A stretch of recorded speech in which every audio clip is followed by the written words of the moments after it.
ঈদের বাকি আর মাত্র একদিন, সকাল থেকেই পথে পথে রাজধানী ছেড়ে যাওয়াদের ভিড়। পরিবার পরিজন নিয়ে মানুষ ছুটছেন ট্রেন, বাস আর লঞ্চ ধরতে। স্বরাষ্ট্র উপদেষ্টা জানান, আইন শৃঙ্খলা পরিস্থিতি যথেষ্ট ভালো। সবাই সহযোগিতা করলে পরিস্থিতি আরও উন্নত করা সম্ভব।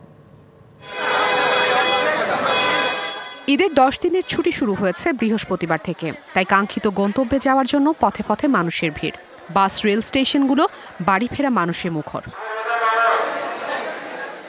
বিমানবন্দর, রেল স্টেশন সকাল থেকেই ঘরমুখো মানুষের ভিড়। অনেকে চাইলেও টিকিট ছাড়া কাউকেই ঢুকতে দেওয়া হয়নি কমলাপুর ও বিমানবন্দর রেল স্টেশনে। কেউ কেউ কিছুটা অনিয়মের অভিযোগও করেছেন। যেরকম আসন আছে ওই আসন অনুযায়ী যে টিকিট বিক্রি করতো তাহলে এই ভোগান্তিটা হইতো না। নিরাপত্তা বলতে কিছু নাই, উপরে উঠতেছে তার সিকিউরিটি কে দিবে। সবার সঙ্গে আমরা একযোগে কাজ করতেছি যাতে করে এই সবার এই যাত্রাটা ভালো হয় এবং আনন্দের হয়, এবং তারা হয়রানির মুখে না পড়েন এবং তারা যাতে বেশি ভাড়া দিতে না হয়। সানবিট সব দিবে সামাল। সানবিট ম্যাজিক প্রেস, ডিশওয়াশিং এর মাথা ঘোরানো সলিউশন। এদিকে সকাল থেকেই বাস টার্মিনালগুলোতে ছিল যাত্রীদের ভিড়। গাবতলী বাস টার্মিনালে গিয়ে এবারের ঈদ যাত্রা নিয়ে সন্তুষ্টি প্রকাশ করেছেন স্বরাষ্ট্র উপদেষ্টা।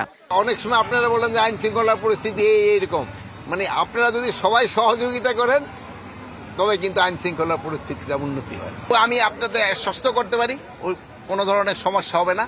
আইন শৃঙ্খলা বাহিনী কিন্তু তারা পুরোভাবে তারা প্রস্তুত আছে। এবার কালোবাজারে টিকিট বিক্রির অভিযোগ না থাকলেও আছে বাস সংকট। যেগুলো বাস আছে সেগুলো অতিরিক্ত ভাড়া নিতেছে এই জায়গায়। 7টার সময় লাইনে দাঁড়াচ্ছি, এখন পর্যন্ত টিকিট পাই নাই। টিকিট পেতে একটু হ্যাসেল হয়েছে।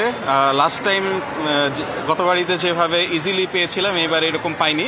তবে কিছু ক্ষেত্রে বাড়তি ভাড়া নেওয়ার অভিযোগ করেছেন যাত্রীরা। Afrin Anwar, DBC news, Dhaka.